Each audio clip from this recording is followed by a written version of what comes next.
This is a video for Fat Joe. I just want you to know that I really love what you're doing. I'm a registered nurse, been a nurse since '96, grandmother of 19, and I've always tried to, provide the best care for my patients, keep the communication open with the family and the physicians, promote patient education, patient teaching, and be as transparent with everything with the patients as possible. But what I find is there's a lot of education that needs to go on. For instance, a lot of times they'll have the nurse get the consent, and this transparency has to go beyond just payments or hospitals charging. It also has to go with informed consent. I was in nursing 10 years before I ran into a educated, prudent healthcare professional, patient's mom. And the doctor said, obtain a consent. And I said, ma'am, I'm going to get the consent to do this procedure for your daughter. Her daughter was 18, and she said, no, you're not. Not until the person who's doing the consent actually explains the procedures and the risk to her. She said, that consent has to be informed. And I know when I was in Iowa, there was a patient who died and after they had surgery. And the family got like $1 million lawsuit because of the complications. Death was not explained, a potential complication. It was not an informed consent. And so a lot of times I think this transparency is more than billing. The transparency has to be with informed consent, education on medications. Also, recently, and I've been advocating for patient safety, transparency. I was a patient, and I had a back issue. I couldn't move my right leg, and the more I walked, the more difficult it was to raise my right leg, and I got to the point where I couldn't raise it at all, and I was just dragging it. And they wanted me to go to the emergency room. For some reason, the people were petty. It was like, we have to do an investigation. We're not going to see you. And I'm like, I can't walk. I can't make it back to the car. So I had to call the ambulance. When the ambulance person came, the ambulance person helped me to the gurney, raised the gurney to his chest level. When he raised the gurney to his chest level, he said, I want to do an assessment. And I said, sir, I'm a grandmother of 19. I'm in the hallway of a doctor's office. I said, you can assess me in the exam room and you can assess me in the ambulance. I said, but you can't assess me here up on this gurney. That ambulance person literally said, you're not, and he looked at me with these piercing blue eyes, and he said, you're not going to do what I tell you to do? I said, sir, I have rights as a patient. And so in front of witnesses, the ambulance driver pushed the release button on the gurney and dropped me to the floor. And I wasn't strapped in. I bounced off the gurney, bounced off the floor, and rolled. And it was the worst pain I've had my entire life. And when I was scared, I was there alone, and I was scared. And the nurses and the doctor that was there helped me into a room. They called security to try to protect me. When I went into the room, he came in. He says, are you going to go? And I said, I'm not going anywhere with you. He insisted that time was money. And I said, sir, I'm scared of you. I'm not going anywhere with you. I was crying. I was hurting. But to be a woman alone. And then I look at just all the people. There's the same transparency that there is in policing in America. The same transparency there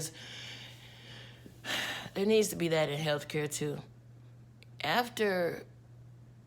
I've always felt like my patients could trust me. My patients could trust me. But after that EMS person, EMT, whatever he was, after he deliberately pressed that release button, didn't help me up, watched me bounce, roll, scream, I was so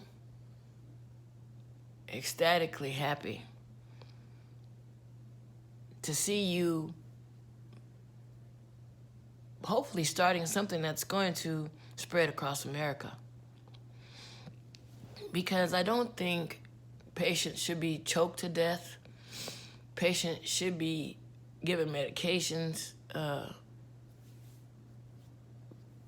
Ambulance people to kill them.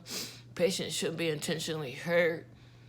I was having this discussion where they talk about being vulnerable, and they try to associate the vulnerability of a patient to being the same as the vulnerability of a healthy human being in a relationship. And one of the points that I realized from my experience, patients are not vulnerable, they're helpless. There's a difference between going into a relationship with a sound mind and exposing all your vulnerabilities and weaknesses to another person, and then and that's a relationship. But interpersonal relationships and being a patient in a hospital, people are sick, they need help, they've had surgery. People are helpless. And it's like, there shouldn't be more compassion. If you see a dog hit by a car, you get out and you help the dog and take it to the vet and do everything you can. And I don't know where the compassion is going, but I love what you're doing, and I hope you keep it up. I pray that it not only goes just for New York, because I know California has already been, having these laws or whatever in place, but I hope it just sweeps across America, because I never would have thought in a million years that a medical professional would deliberately hurt me, would deliberately, in front of witnesses, have no fear of repercussions. And, I think the issue is, again, I wrote a song for my son, from my heart, because I'd never been loved through blue eyes until my grandson Zion was born. And I didn't think people with blue eyes could honestly love me. And then I realized that blue eyes, brown eyes, green eyes, gray eyes, hazel eyes, love is love, God is God. And the hate that people show to other people has nothing to do with skin color, nothing to do with race, nothing to do with... It's all in their heart. And hate is taught. And I think, and I say this, when I see people now, because when that person on that gurney dropped me, all I could think about was the Holocaust and Hitler. And how those people, there wasn't a choice, they were vulnerable. And those people were just massacred honestly, I see the cruelty or the hate when it comes to slavery, and I see the cruelty and the hate when it comes to the Holocaust. And it bothers me that I was afraid to get in that ambulance. I've never been afraid of medical professionals. I've never been afraid to get in an ambulance. I've never been deliberately hurt till that day by a medical professional. And I think that, even though I called for the supervisor, and the supervisor said, no, I've worked with this man for years, I can vouch for this man or whatever. I said, you better go talk with the witnesses. I said, because the witnesses, he didn't do it in private.